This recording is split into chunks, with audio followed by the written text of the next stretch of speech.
குர்ஆனிலே வயௌம யுனாதீஹிம் அவர்களை எல்லாம் அல்லாஹ் மறுமையிலே அழைப்பான். அழைத்து என்ன கேட்பான்?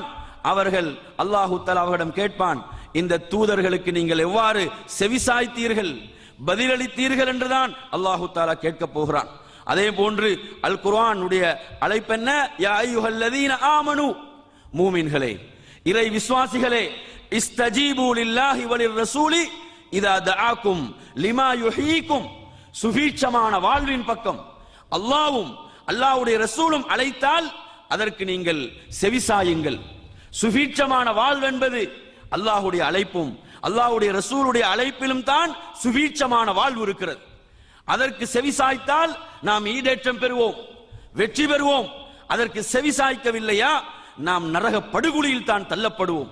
அல் குர்ஆன் என்ன சொல்கிறது? லிமா யுஹீக்கும், உங்களை உயிர் வாழ வைப்பதற்காக, உங்களை வாழ வைப்பதற்காக அல்லாஹ்வும் அல்லாஹ்வுடைய ரசூலும் அழைத்தால் அதற்கு நீங்கள் செவிசாயுங்கள். எனவே நமது வாழ்வே இந்த தீன், இந்த மார்க்கம். எனவே என் அருமையான சகோதரர்களே, இப்படியாக அல் குர்ஆனிலே சுன்னாவினுடைய முக்கியத்துவத்தை நீங்கள் குர்ஆன் நெடுகிலும் பார்க்கலாம். எந்த அளவுக்கு நபித்தோழர்கள் அல்லாஹ்வுடைய ரசூலுக்கு செவிசாய்த்தார்கள் தெரியுமா? உஹதுடைய போர்க்களம் நடைபெற்று முடிந்து காயங்களோடு மதீனாவுக்கு திரும்பி இருக்கிறார்கள். காயங்கள் ஆறவில்லை, அவர்கள் காயங்களோடு திரும்பி இருக்கிறார்கள். அன்பிற்குரிய சகோதரர்களே, காயங்கள் ஆறவில்லை, ஆயுதங்களை கீழே வைக்கவில்லை, மறுபடியும் அழைப்பு வருகிறது, போருக்கு தயாராகுங்கள்.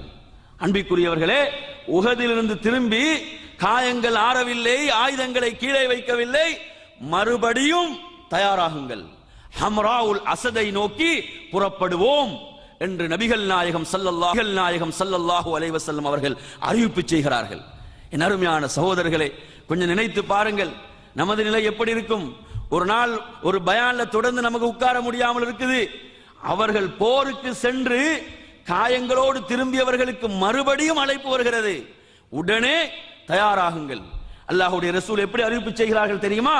உஹதில் கலந்து கொண்டவர்களை தவிர வேறு எவரும் என்னோடு வரக்கூடாது. உஹதில் எவர்கள் என்னோடு கலந்து கொண்டார்களோ அவர்கள் மாத்திரம்தான் என்னோடு வர வேண்டும். அன்பிற்குரிய சகோதரர்களே, காயங்களோடு சஹாபாக்கள் அந்த அழைப்புக்கு பதில் கொடுத்தார்கள். அல்லாஹ் குர்ஆனிலே அதை எப்படி சொல்கிறான் என்று சொன்னால், அல்லதீன இஸ்தஜாபு லில்லாஹி வர் ரசூல் மின் பஅதி மா அஸாபஹுமுல் கரஹ். அல்லாஹ் சொல்கிறான், அவர்கள் அல்லாஹ்வுடைய அழைப்புக்கும் அல்லாஹ்வுடைய தூதருடைய அழைப்புக்கும் காயங்களுக்கு பிறகும் செவிசாய்த்தார்கள், காயங்களோடு திரும்பினார்கள். அதாவது காயங்களோடு திரும்பியவர்கள் திரும்ப அழைப்பு வருதா, உடனே செவிசாய்த்து ஹம்ராவுல் அசதை நோக்கி புறப்பட்டார்கள் என்பதை பார்க்கிறோம். இப்படி செவிசாய்த்தவர்கள் யார்? நபி தோழர்கள். எனவே அன்பிற்குரிய சகோதரர்களே, இன்று நாம் எதன் பக்கம் அழைக்கப்பட்டிருக்கிறோம் என்று சொன்னால், ஜிஹாதின் பக்கம் அழைக்கப்படவில்லை. ஜிஹாதின் பக்கம் அழைக்கப்பட்டாலும் அதற்கு செவிசாய்க்க வேண்டும். ஆனால் இன்று நாம் மார்க்கத்துடைய சாதாரண விஷயங்களை கூட செயல்படுத்தாமல் இருக்கிறோம்.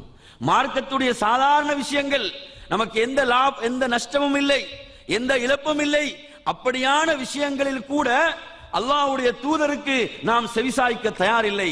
இந்த வேதனையான நிலை நமது வாழ்விலே இருக்கிறதா இல்லையா? கொஞ்சம் சிந்தனை செய்து பாருங்கள். அன்பிற்குரிய சகோதரர்களே, நபி எப்படியெல்லாம் செவிசாய்த்தார்கள் என்பதற்கு எண்ணற்ற சான்றுகளை அடுக்கடுக்காக உங்களுக்கு முன்னால் வைக்கலாம்.